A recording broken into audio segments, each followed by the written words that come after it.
시작. 이제 시리아 왕의 군대 대장 나아만은 자기 주인에게 크고 존귀한 자였으니 이는 주께서 그를 통해 시리아에 구출을 주셨기 때문이더라. 그는 또한 강한 용사였으나 나병 환자더라. 전에 시리아 사람들이 떼를 지어 나갔다가 이스라엘 땅에서 작은 소녀 한 명을 포로로 사로잡아 왔는데 그녀가 나아만의 아내를 섬기더라. 그녀가 자기 여주인에게 이르되 내 주께서 사마리아에 계신 대언자와 함께 계셨으면 좋겠나이다. 그가 그분의 나병을 고쳤으리이다 하니 어떤 이가 들어가 자기 주에게 고하여 이르되 이스라엘 땅에서 온 소녀의 말이 이러이러하더이다 하니라. 19절 우리 상반절만 읽겠습니다. 시작. 엘리사가 그에게 이르되 평안히 가라. 아멘. 기도하시겠습니다. 하나님, 오늘 이 말씀으로 저희들에게 하나님의 뜻과 진리를 알려주시고 저희들은 준비된 마음, 그 부드러운 마음으로 말씀을 받아들이고 또 기쁘게 행하는 저희들이 되게 인도해 주시옵소서. 예수님의 이름으로 기도드립니다. 아멘. 앉으시겠습니다. 오늘 설교 제목은 평안히 가라입니다. 본문의 그 시기는 현재 우리나라처럼 남북으로 나뉘었던 때에 그런 히브리 민족의 분단 상황이었습니다. 그리고 남왕국 유다가 아닌 북왕국 이스라엘에서 일어났던 일이고요. 자, 당시 이스라엘은 여호람 왕이 통치하고 있었습니다. 여호람 왕이었고요. 그가 통치하고 있었습니다. 사악하기로 유명한 우리 아합 왕 아시죠? 예, 아합 왕의 아들이었습니다. 여호람 그 왕은 아버지 아합 왕보다는 조금 덜 사악했습니다. 왜냐하면 아버지가 만든 바알의 형상을 제거했기 때문입니다.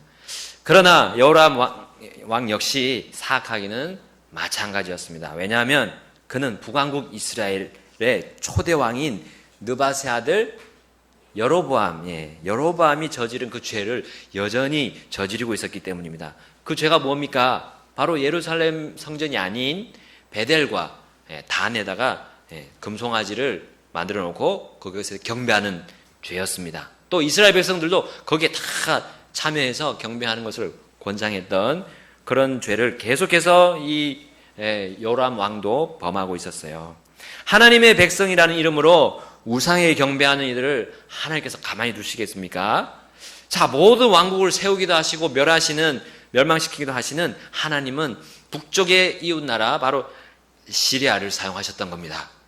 시리아는 바로 이스라엘 영토 안으로 떼를 지어가서 급습해서요 이스라엘 백성들을 포로로 사로잡아오는 일들을 잘했습니다.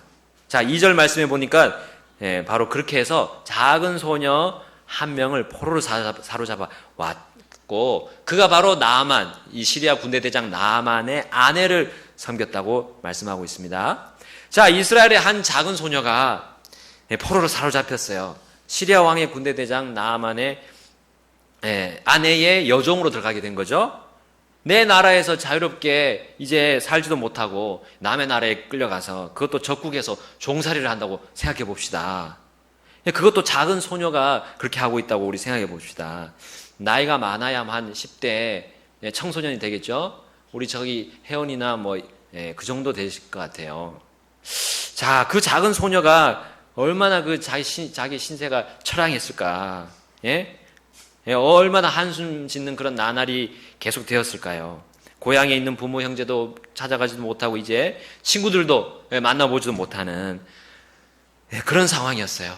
자, 그럼에도 구출받는 희망도 없다고 그 소녀는 느끼지 않았을까 싶습니다. 왜냐하면 그 작은 소녀도 이스라엘에 있던 이스라엘의 그런 상황을 너무 잘 알고 있었어요. 자, 왕으로부터 시작해서 많은 백성들도 다 하나님을 떠나고 계속해서 불순종하는 그런 죄를 쌓아 올리고 있었음을 이 작은 소녀도 알고 있지 않았을까 생각합니다. 그리고 그 악한 물로 인해서 하나님께서 한동안 이스라엘 군대를 이용해서 자신을 구출해 주시지 않을 것을 그가 알고 있지 않았을까. 그래서 그냥 차라리 그냥 구출받는 거를 단념하고 자신의 처지와 형편을 인정하지 않았을까 싶습니다. 하나님께 맡기고 평안히 그냥 그 나만 장군의 아내를 열심히 섬기는데 그런 일생을 보내려고 하지 않았을까 생각합니다.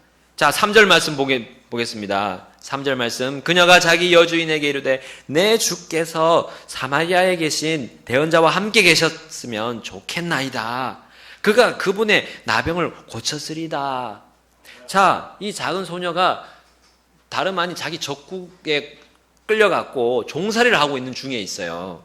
근데 그가 여주인에게 별로 이렇게 잘 대해주기도 싫어하는 그 적국의 여주인에게 이렇게 좋은 정보를 알려줄 수 있을까라는 겁니다. 그것도 치료와 기적에 능한 이 하나님의 대언자인 엘리사에 대해서 말해줄 수 있을 그런 처지냐는 거예요. 그녀가. 시리아 사람들은 하나님을 두려워하지 않는 다른 신들을 섬기는 그런 자임을 잘 알고 있었음에도 불구하고 그 작은 소녀는 자신의 이를 갈고 대적해도 모자랄 그 적국 시리아 사람에게 호의를 베풀어 줄 수 있겠냐는 말입니다. 자, 분명한 것은 그 작은 소녀는 자신이 구출받을 것보다는 다른 사람이 구출받는 일에 관심을 두었다는 거예요. 그 사람이 어떤 사람이든 상관없이 말입니다. 그 사람이 우리 나라에 호의를 주든 나쁜 것을 주든 그걸 상관하지 않았어요. 일단 살리고 볼 일이라는 거예요. 그 작은 소녀는 자신의 처지와 형편이 평안하지 못하는 상황임에도 불구하고 그 소녀는 평안함을 가지고 있었습니다. 사람 취급도 못 받을 수 있는 그런 적국의 포로이자 노예로 평생을 보내야 함에도 불구하고 그 소녀는 평안함을 소유했다는 거예요. 그래서 그 다름 아닌 그 평안은 하나님의 평안이었다고 저는 믿습니다. 그녀는 평강의 하나님을 소유하고 있었고요. 마치 그녀의 조상인 이집트의 노예로 팔려갔던 요셉처럼 그 소녀 역시도 하나님께서 자신과 함께 계심을 믿고 신뢰하고 자신의 모든 것을 하나님 손에 맡겼던 것입니다. 자, 그래서 4절에 보니까 어떤 이가 들어가 자기 주에게 보하여 이르되 이스라엘 땅에서 온 소녀의 말이 이러이러하더이다 하니라. 여러분, 사실 여주인은 그 여종의 그 호의에 귀를 기울이지 않았어요. 그녀의 남편인 나만 장군에게 알리지 않았죠. 그런데 하나님께서는 또 한 사람을 사용하셔서 또 다른 사람에게 하나님의 평안을 주시려고 계속 일하셨던 겁니다. 4절에 나온 것처럼요, 어떤 또 한 사람의 종을 이용했어요. 자, 그도 종이었고 나만 장군의 종이었습니다. 그가 나만 장군에게 가서 그 작은 소녀의 말을 듣고 절했던 거예요.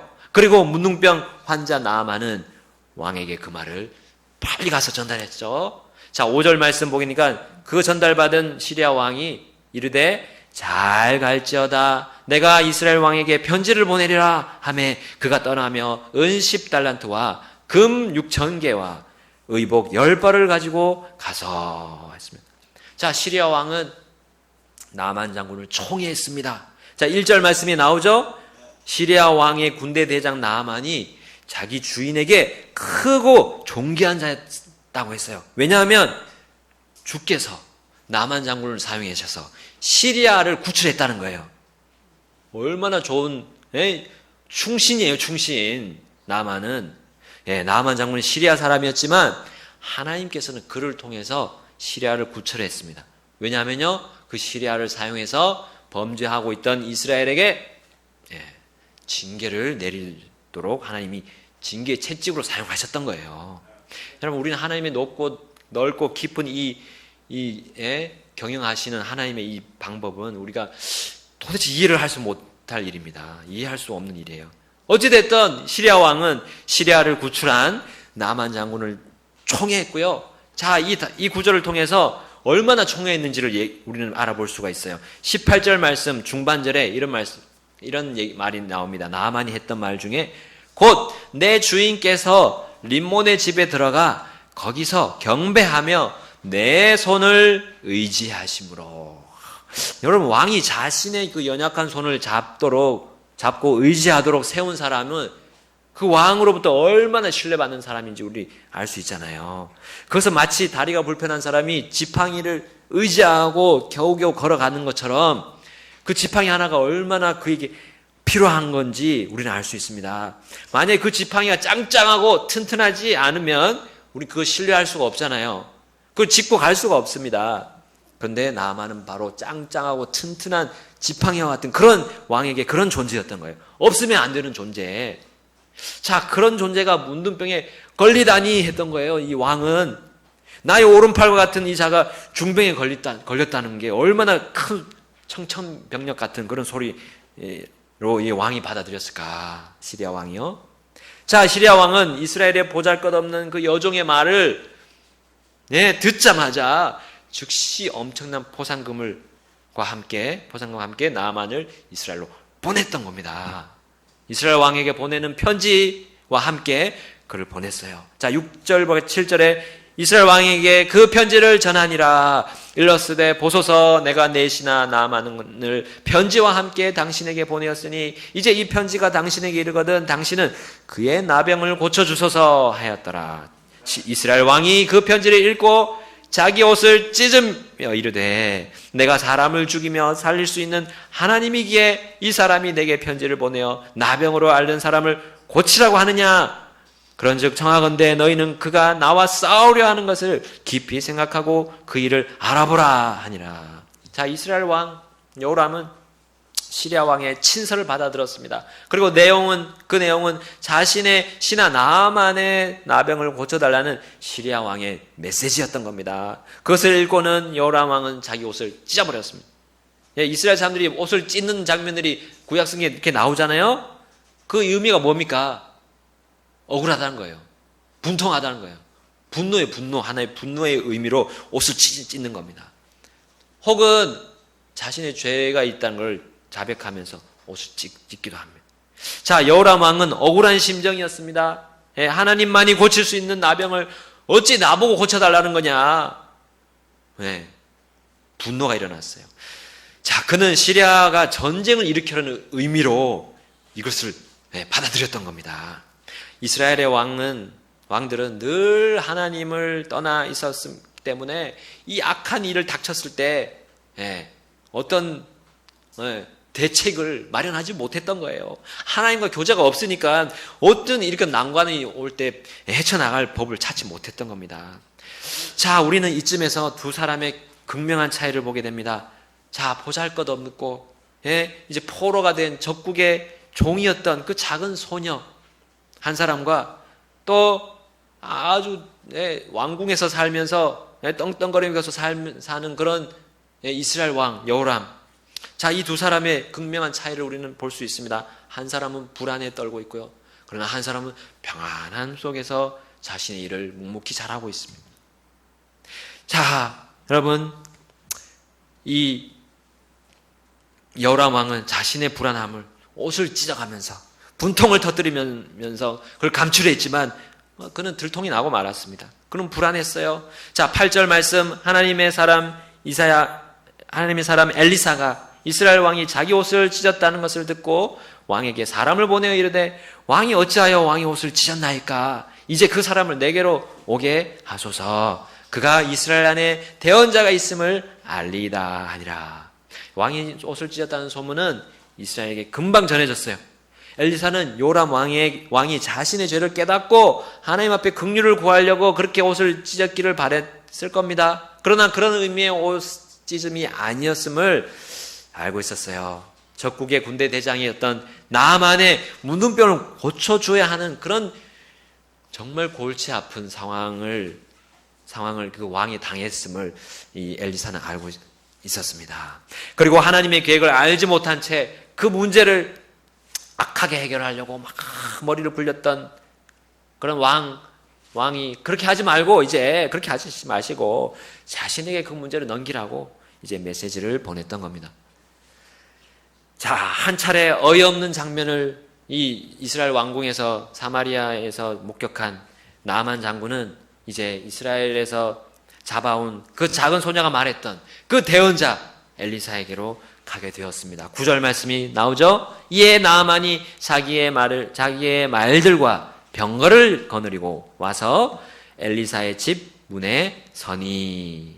자, 나아만은 가는 도중에 그 대언자와 만나서 벌어질 일들에 대해서 미리 예상을 했습니다. 예, 그게 바로 11절 중반절 하반절에 나옵니다. 나는 그가 분명히 내게로 나와 서서 주 자기 하나님의 이름을 부르고 그 부위를 손으로 쳐서 나병 환자를 회복시킬 줄로 생각하였도다.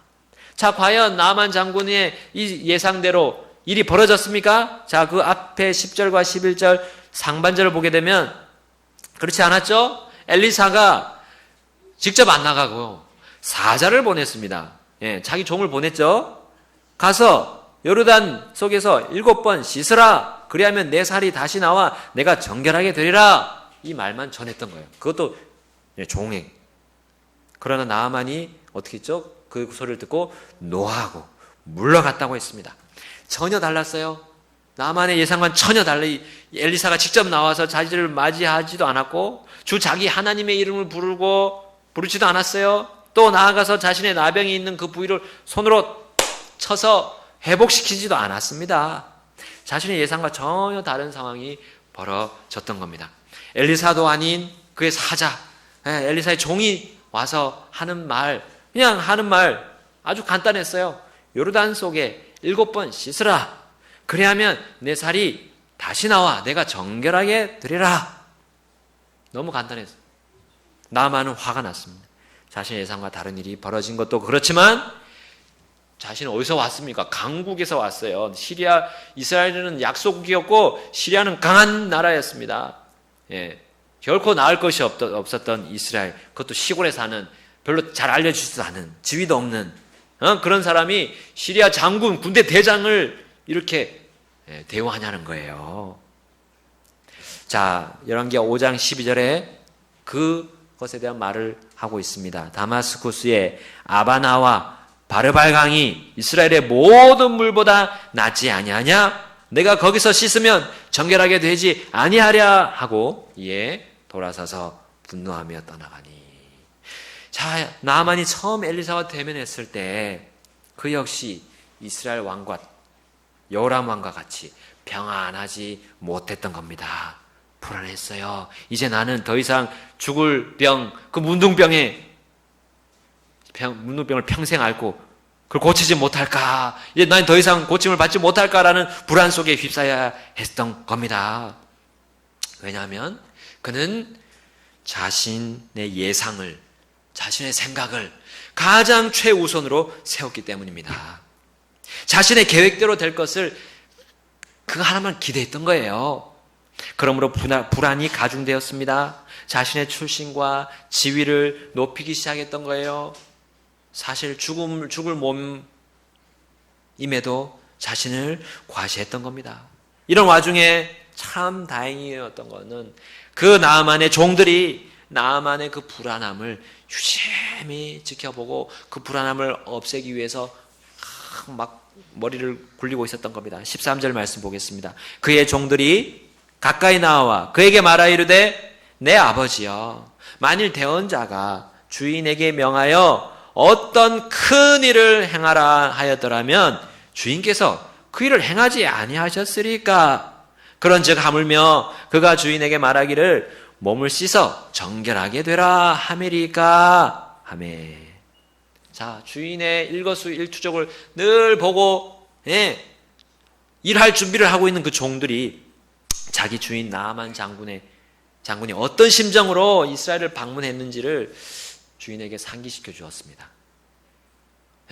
나아만이 이스라엘에게 가려고 했을 때 어떤 생각을 하고 어떤 결심을 했냐는 거예요. 만일 대언자가 주인에게 명하여 어떤 큰 일을 행하라 하였더라면 주인께서 그 일을 행하지 아니하셨으리까? 자, 이 말은 나아만 장군이 이스라엘 오기 전에 작심을 했던 거예요. 그게 어떤 작심입니까? 자, 다시 말하면 내가 죽을 병, 불치의 묻는병을 가지고 산다면 내가 가진 이 모든 것이 무슨 소용인가? 나는 다 내려놓을 수 있다. 내가 고침만 받으면 난 다 내려놓을 거다. 야, 종들아, 이제 가자. 우리 마지막 희망의 끈을 잡고 이제 가자. 한시가 급하다. 그가 나에게 무엇을 하라고 하든 난 그걸 할 거다. 가자. 그 작심을 종들이 다 알고 있었던 거예요. 그래서 종들은 이렇게 말한 거죠. 여기까지 와서 주인님의 그 결심보다 문둥병을 낫게 할 것이 무엇입니까? 아무짝에도 쓸모없는 자존심을 내세워서 계속 불안한 삶을 살 것입니까? 살아가시겠습니까?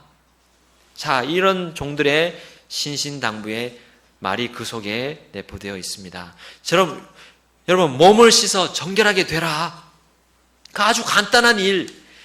그거로 나아만은 온전한 평안을 얻을 수 있었다는 그 사실, 그의 종들도 그것을 믿고 확신하면서 끝까지 그걸 해보자고 격려했던 거예요. 자, 물론 요르단강은 이스라엘 강 중에서도 가장 낮은 지역에 있었던 강이었습니다. 깨끗한 물도 아니죠. 예, 우리 낙동강처럼 조금만 이렇게 물살이 세도 흙탕물이 일 정도로 그런 볼일 없는 그런 깨끗하지 못한 강이었어요. 자, 이것은 나만 장군이 자신의 모든 지위와 명예와 출신을 내려놓아야 그가 깨끗하게 될 수 있음을 상징적으로 보여주는 겁니다. 우리 스스로 치유할 수 없었던 병을 우리 모두는 알고 있었습니다. 그것은 문둥병과 같은 불치의 병, 바로 죄의 병이었습니다. 그 죄의 속박에서 우리는 벗어나서 자유와 평안을 얻는 방법은 나의 모든 것을 내려놓고 예수님 앞에 다 내려놓는 것이었어요. 그분의 구원만을 간곡히 바라면서 받는 길밖에 없었던 겁니다. 죄의 병에서 치유되는 길은 나의 자존심, 나의 계획, 나의 생각들, 나의 지혜, 지식 다 내려놓는 길밖에 없었던 겁니다. 영원한 멸망에서 건진받는 길은 그냥 하나님께서 하라는 그 말씀대로 복종하고 순종하는 길밖에 없었던 겁니다. 아멘. 구원은요, 가장 낮은 지경까지 나 자신을 내려놓음으로 얻게 됨을 우리 나아만 장군의 예를 통해 하나님께서 보여주십니다. 14절 하반절 다 같이 보겠습니다. 14절 하반절, 이에 시작, 이에 그가 내려가서. 아멘. 여러분, 요르단강은 내려가야 했습니다. 가장 낮은 지역이었고요. 또 그 요르단 물속으로 내려가야 했습니다. 몸을 담그기 위해서는 물속으로 내려가야 돼요. 그가 치유받을 수 있으려면 강물에 몸을 담궈야 돼요. 담그려면 또 한 번 더 내려가야 돼요. 내려가야 돼요. 그리고는 다시 몸을 일으켜야 됩니다. 자, 나아만 장군은 그렇게 그 흙탕물 속에 첫 번째로 내려갔습니다. 그리고 다시 몸을 일으켰습니다. 그리고 그의 문둥병이 있던 그 부위를 보았어요. 변화가 없네요. 전혀 변화가 없습니다. 똑같습니다. 자, 두 번째 또 내려갑니다. 그리고 다시 몸을 일으킵니다. 다 문둥병 있는 부위를 봅니다. 그대로예요. 전혀 깨끗하게 되지 않았습니다. 자, 그때 의심이 또 찾아왔을까요? 이거 계속 해도 되나? 자, 그는 또 세 번째 내려갑니다. 여전히 일어났습니다. 여전히 문둥병이 그대로입니다. 나만 장군은 꼭 참고 네 번째 또 내려갔습니다. 그런데 여전히 살갗이 전혀 깨끗하지 않아요. 그리고 종들을 한번 힐끗힐끗 보지 않았을까? 쳐다보지 않았을까? 또 다섯 번째 내려갑니다. 아직도 살이 문드러져 있습니다. 그런데 시리아를 떠나오면서 그 시리아 왕의 기대에 찬 눈빛을 또 기억하지 않았을까? 여섯 번째 또 내려갑니다. 자, 이쯤 되면 조금이라도 변화가 있지 않을까 생각했는데 역시 그의 살은 보기에 흉측합니다. 그러나 나아만은 엘리사의 그 말, 7번 몸을 담그면 너의 살이 다시 나서 정결하게 될 것이다. 그 말 다시 기억하고 마지막 7번째 몸을 담그었습니다. 그리고 올라왔을 때 그는 놀라지 않을 수가 없었던 겁니다. 14절 중반절부터 보겠습니다. 하나님의 사람의 말대로 요르단 속에 7번 몸을 담그니 그의 살이 다시 나와 어린아이의 살같이 되고 그가 정결하게 되었더라. 네. 놀라운 일이 벌어졌습니다. 썩어 문드러져서 보기에 늘 흉측했던 그 살들이 깨끗하고 새로운 살로 변했던 거예요. 마치 어린아이의 그 포들포들한 그 살과 같이 변화되었던 겁니다. 7번 씻었을 때 7번 담궜을 때 그는 더러운 문둥병으로부터 완전히 정결하게 되었습니다. 심지어 그는 육체의 병뿐만 아니라요, 그의 영혼의 병, 결코 사람이 치료할 수 없는 그 죄의 병도 정결하게 되었습니다. 왜냐하면 그가 하는 말을 들어보면 압니다. 그가 깨끗하게 된 뒤에 말한 간증을 들어보면 알 수 있어요. 15절 우리 상반절 한번 읽고요. 17절을 또 읽겠습니다. 그가 자기의 온 무리와 함께 하나님의 사람에게로 돌아가서 나아가 그 앞에 서서 이르되 보소서 내가 이제 이스라엘 외에는 온 땅에 하나님이 없는 줄 아나이다. 아멘. 자, 17절 말씀 다 같이 읽겠습니다. 시작. 나만이 이르되 그러면 원하건대 2마리 노새의 짐이 될 만큼의 흙을 당신의 종에게 주지 아니하시겠나이까? 이제부터 당신의 종이 번제 헌물이든지 희생물이든지 다른 신들에게는 드리지 아니하고 오직 주께만 드리려 하나이다. 아멘. 오직 주께만 드리려 하나이다. 여기 안에서 나만은 자신이 문둥병만 아니라 자신의 모든 죄의 병, 자신을 늘 괴롭혀왔던 그 양심을 찔렀던 다른 신들을 섬기면서 찔렀던, 그리고 거짓말하고 자신을 거만하게 늘 앞세웠던 그 죄들을 하나님의 말씀을 듣고 하나님의 말씀이 놀랍게 자신을 변화시킨 것을 확인한 다음에 그는 그 모든 병조차도 깨끗함을 받게 되었습니다. 하나님을 자신의 구원자로 받아들이게 되었던 겁니다. 하나님으로부터, 그리고 그 말씀으로부터 죄 씻음 받은 확신을 가진 사람의 첫 반응을 우리 나아만을 통해서 볼 수가 있습니다. 그의 구원의 간증이자 그의 신앙 고백이었습니다. 이제부터 당신의 종이 번제 헌물이든지 희생물이든지 다른 신들에게는 드리지 아니하고 오직 주께만 드리려 하나이다. 아멘. 나만 장군은 자신의 불치병, 문둥병만 아니라 그를 괴롭혀온 불치병 하나를 잘 알고 있었습니다. 하나님 외에 다른 신을 섬기며 불복하고 그 신들에게 자신을 드림으로 인해서 성령님을 대적하여 결코 용서받을 수 없는 죄를 범했던 겁니다. 그래봤자 그 신들은 결코 죽을 병인 문둥병을 치유시키지도 못했습니다. 또한 마음 깊숙한 곳에서 양심을 찌를 그런 정죄로부터 그에게 평안과 자유를 결코 주지 못했던 겁니다.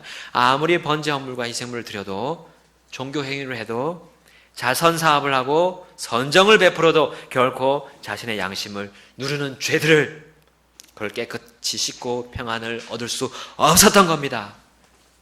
그러나 주 하나님께서는 그것을 단번에 해결해 주셨습니다.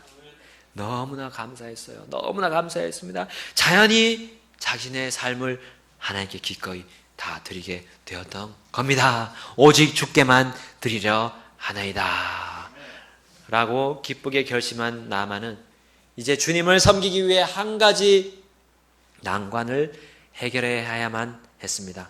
마치 구원받은 사람이 이제 일상생활에서 일어나는 그런 갈등거리를 가지고 와서 목사님이나 부모님께 여쭙듯이 그는 엘리사에게 그 질문을 했던 겁니다. 열왕기하 5장 18절 말씀입니다. 이 일에서는 주께서 당신의 종을 용서하시기 원하나이다. 곧 내 주인께서 림몬의 집에 들어가 거기서 경배하며 내 손에 의지하심으로 내가 림몬의 집에서 몸을 굽히오니 내가 림몬의 집에서 몸을 굽힐 때에 주께서 이 일에서 당신의 종을 용서하시기 원하나이다. 아멘. 자, 나만에게 있어서 자신을 구원하신 주 하나님만 경배하고 그분을 위해 사는 그 앞으로 새로운 이 인생길, 이 인생 앞에서 걸림돌 같은 문제 하나를 해결받길 원했어요. 자, 18절을 다시 말하자면 저의 마음은 결코 림몬에게 절하지 않는 것이지만 결코 그렇게 할 수 없는 나지만 어쩔 수 없이 이 시리아 왕의 손을 잡아줘야 하는 입장이니까 마치 림몬에게 절하는 그런 모양새가 될 것입니다. 그러나 이런 상황은 하나님께서 저의 마음을 아시니까 용서해 주지 않으실까요? 자, 이런 말 아닙니까? 구원받은 나아만은 변화된 삶으로 연결되었습니다. 이제는 자신의 뜻이 아닌, 자신의 계획들이 아닌, 자신의 생각이 아닌 하나님의 뜻과 하나님의 생각과 하나님의 계획을 구하고 그것을 알아가지고 그것을 삶의 우선순위로 정하고 그대로 살 것을 그는 결심했던 겁니다. 그리고 엘리사의 이 한마디로 그는 모든 불안함, 모든 불확실함을 말끔히 해소하고 씻을 수 있었던 거예요. 열왕기하 5장 19절 상반절입니다. 엘리사가 그에게 이르되 평안히 가라. 아멘. 평안히 가라. 하나님이 그걸 너의 마음을 알고 용서하신다라는 거 아닙니까? 자, 우리 황 집사님께서 늘 마음의 평안함을 원하는 기도 제목 빠지지 않잖아요. 사실 우리 또한 그걸 합니다. 우리 또한 마음의 평안을 원합니다. 불안하고 불확실한 상황에서 우리는 무슨 일을 할 수 있겠습니까? 거기서 우리는 벗어나기를 원합니다. 이것은 인간의 기본적인 욕구입니다. 당연한 욕구입니다. 우리 자연인들 있습니다. 자연인들, 즉 어머니 뱃속에서 한 번 태어난, 그리고 하나님을 모르고 사는 불신자들을 말합니다. 그 자연인들도 불안과 불확실해서 떠나고자 하는 것이 그들의 원함입니다. 욕구입니다. 당연합니다. 자, 오늘 본문을 통해 평안은 결코 내 자신의 뜻을 관철시키려고 할 때 결코 얻지 못한다는 것을 하나님께서 알려주셨습니다. 내 계획, 내 생각, 내 예상으로 평안을 구하려고 하지 말아야 됩니다. 그것은 어떤 평안도 주지 못합니다. 오히려 불안을 가중시킨다는 것을 보여주셨습니다. 평안은 바로 내가 그 모든 걸 내려놓을 때 얻게 됩니다. 나 자신을 가장 낮게 만들 때 바로 그 평안이 옵니다. 누구한테서 옵니까? 하나님한테서 온다는 거예요. 하나님의 존전에서 옵니다. 하나님의 임재하심에서 그것을 받을 수 있다는 거예요. 그 평안. 오직 나에게 평안을 주실 분은 하나님 한 분밖에 없음을 내가 인정하고 믿을 때 그 놀라운 평안이 내 안에서부터, 내 속에서부터 시작이 된다는 거예요. 자, 그 어떤 평화로운 외부 환경에서 그 평안이 오지 않습니다. 그 어떤 사람으로부터 그 평안이 오지 않는다는 거예요. 가장 먼저 그 평안은 하나님과 나와의 관계에서 온다는 겁니다. 하나님은 그 평안을 다름 아닌 내 영 안에다가 넣어주십니다. 내 영 안에 평안함이, 하나님의 평안이 가득할 때 그 평안은 이제 어떻게 합니까? 내 혼으로 향합니다. 내 혼을 가득하게 또 채웁니다. 그리고 그 평안은 혼을 넘어서 내 몸을 가득하게 덮고, 그리고 그 평안은 다른 사람들에게 연결이 됩니다. 오늘 그 작은 소녀가 하나님과의 관계 속에서 얻었던 평안을 이제 누구에게 전했습니까? 나아만 장군, 그 자신의 주인에게 전달하고픈 그 강렬한 그 이끌림을 하나님께로부터 받았던 거예요. 그 처지가 그런 처지가 아니었습니다. 평안을 가지고 있을 처지가 아니었어요. 늘 불안에 떨어야 할 처지였지만 그 작은 소녀는 놀라운 하나님의 계획에 같이 따라갔던 겁니다. 평안을 주노라 하는 그 하나님의 것을 가지고 그는 자신을 희생했던 겁니다.